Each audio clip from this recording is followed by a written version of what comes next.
All right. So we actually have another caller, Bruce, he, him from Alabama, on their approach to atheism. Instead of preaching at theists, ask questions and talk about the mechanisms behind their beliefs. Okay, let's talk about that. Bruce, tell me about your approach to atheism and what's going on there. So what we do a lot of times as atheists is we approach the subject by the way we would talk to another intellect. For instance, we say, okay, I've got these facts that disprove a God, or, your facts that prove a God. Here, I'm going to show how those are fallacious. I think an approach that I've used more is to say, ask questions like, okay, faith is a virtue. Why? That's not a behavior of an institution is trying to give you truth. If it was truth, they would say, look at the facts. But rather they say, they present this mechanism that you would expect to hear from a used car salesman. You follow me? I'm actually jotting that down. I'm like, that's a good question. Yeah. Other examples might be, people say, okay, I've got this proof that the world is 6,000 years old. And we come back and say, oh, that's not proof because of this. Well, they have a defense mechanism that they've been taught against that. But if you take it to the next step and say, okay, if they had to do this, if they had to use this fallacious argument, that's a behavior, again, of something that is someone is trying to sell you something rather than someone is trying to give you a truth. You follow me? I think so, though I would push back slightly. Oh, sorry, go ahead. I'd say I would push back slightly because if you're trying to convince them that these are techniques that are given to them by organizations and thought models that are not heading towards truth, they will say, no, I have the truth. It has been revealed to me. They are convinced they have the truth. And so they won't see that they're not being given truth-seeking tools. Or maybe I'm misunderstanding. I'm not saying to simply push back and say they're lying to you. No. But trying to convince them that that the systems in which they work are ones that are patently not encouraging proper truth seeking. I think would bounce off most true believers because they are convinced they have the truth. It has been revealed to them by the Lord. It is written on their hearts. How do you get around that? And but I have had success with this argument. But I'm trying to actually bypass that type of. Their arguments are to push back. Their reflexes to push back on the facts. Like if I come to them and I say, I have this logical argument against God, problem of evil. Oh, but that gives you free will, that gives you all this stuff.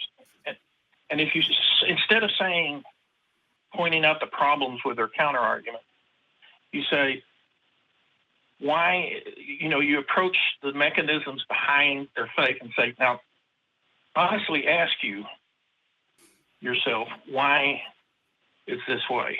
And I have had some success with that. So may I ask, what is the... Oh, sorry, go ahead. Go ahead. No, what was your point? What is the response? How do people tend to, when you say you've had success with this, what's kind of their response? How do you know you've had success with it, I guess? I'm not questioning you. I'm just wondering, what does that look like? The reaction is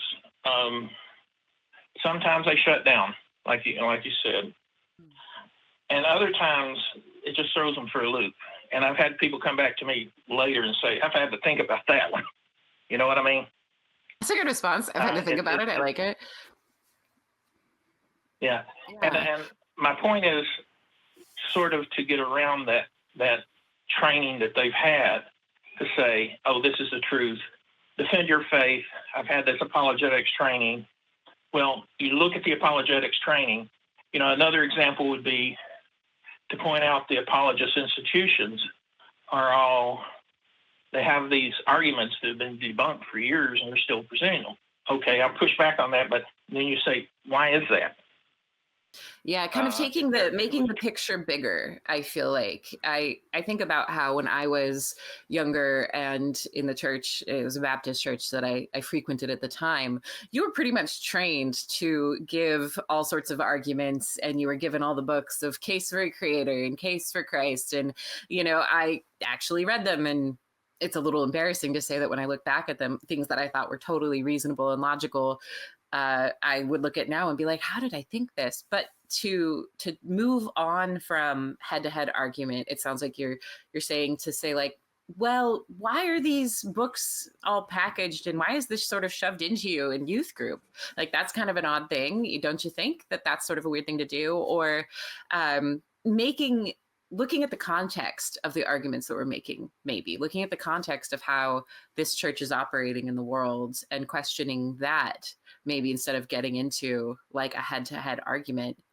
It also feels a little bit like, this is going to be maybe a little squishy sounding, but I think oftentimes the public faith of atheism is just debates. It's debates all the time. It's facts on facts. And atheists just like to debate facts, and they're easily marginalized or characterized as here's this, atheist who just wants so bad to reject God that they're just going to pick on all these little things, which doesn't feel right as an atheist. I don't feel that's true, but that's how it was characterized to me when I was part of the church. And I bought into that. And that was what I saw of atheism. So to have someone questioning more about, I would say almost the softer bits of religion, the things that aren't here, go fight for your faith, but that are like, this is kind of an odd thing to do. Like, why do you think they're doing this? I think there's some legitimacy to that for sure. Personally, anyway. May I ask, I know you're in Alabama, were you always an atheist, or were you a person of faith at a time? It was a bizarre journey. I was born in East Tennessee in the Appalachian Mountains, which is thick Baptist. So I was raised in the Baptist tradition. Had some questions, was atheist when I was a teenager. Actually reconverted, I guess you would call it, when in my 20s.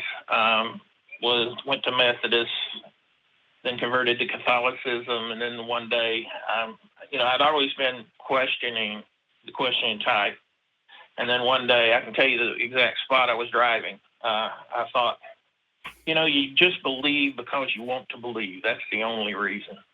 And from that point on, I started identifying as atheist. And it takes a lot of introspection to do that. I'm sorry?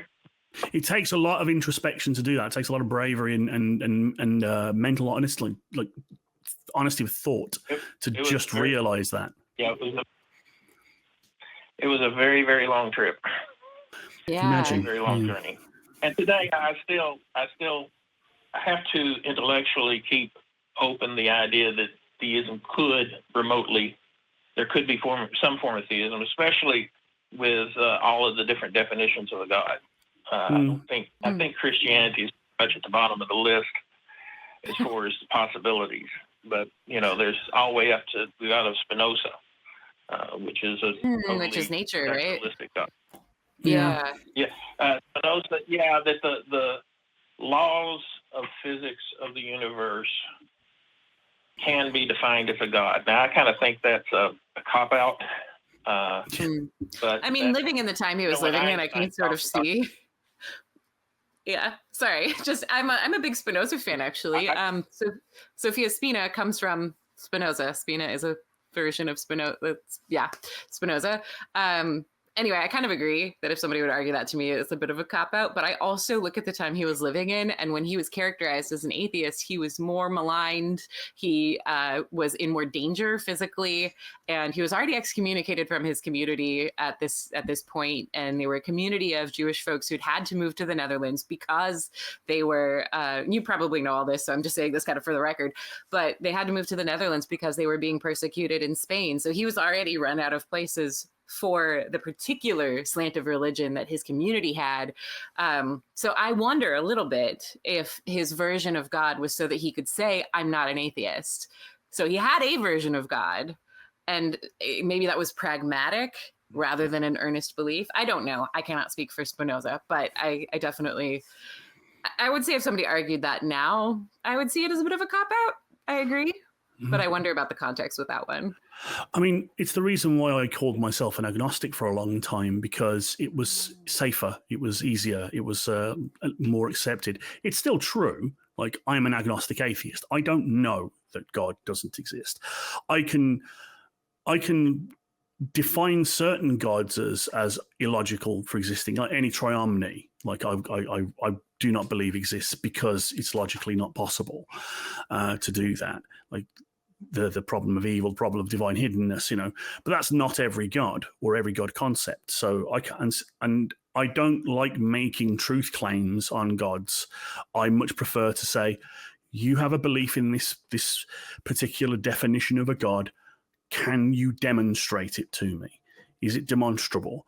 And certain God definitions, like deism, no, it isn't demonstrable. And all I can say to that is then it is useless to me. It is indistinguishable from a universe that does not have a God. So it's a pointless belief, in my opinion. But we're getting a little bit off track. Is there anything else that's on your mind there, Chief? No, I just like to encourage people to give that approach a shot, I mean, the big question is, I mean, probably the most important question in asking that is sort of ask questions that lead you to stop and think about, why is disbelief or why is questioning discouraged or seen as something that needs to be fixed in the community if they're talking about truth. So I think that sort of sums up where I'm going with this. Go ahead. Well, I appreciate that a lot. I'm going to say bye to you at this moment because then we got to read our Patreons. But I really appreciate that perspective. Personally, I look at it and I think, like, for me in my deconversion journey, I knew so many arguments and I'd memorized so many arguments for 6,000 Year Earth, even at one point, or that were anti-evolution. And having questions about the institutions that were teaching me did come before being open to the scientific aspects of things or like the demonstrated proofs of things. And I don't know if that's, I don't think there's one right way for someone to be deconverted. I think different things are going to speak to different people. But for me, I had to be open to the idea that the institution was wrong first. And then I started realizing that I had been, I don't know if it's lied to, but certainly misled about science. I thought that Lucy was the only specimen from, her era that we had of something that came before humans.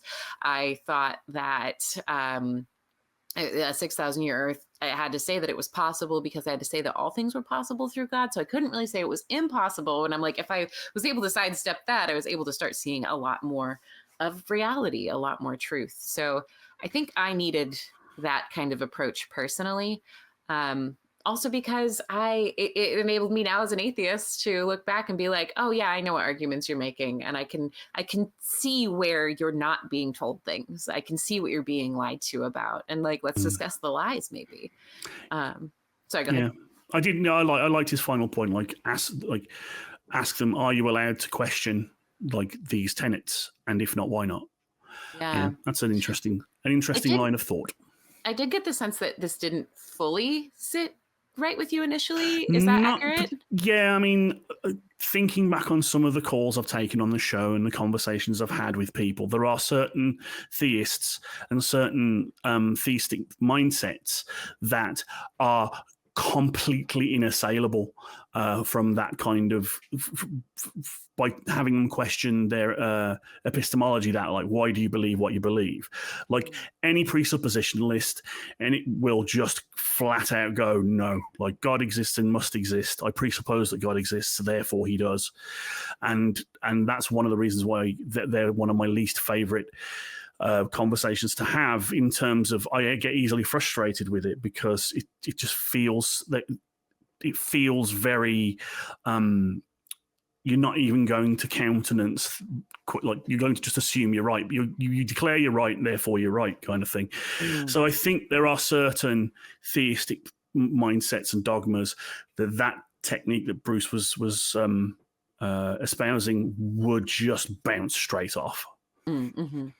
I could definitely see that as well. Gotta say, I think it's like any conversion. A deconversion is going to take different things and different kinds of arguments. I think that's some of the strength of this show, actually, is that there's people who make arguments that are so different from anyone I would ever make that it speaks to a lot of different kinds of people.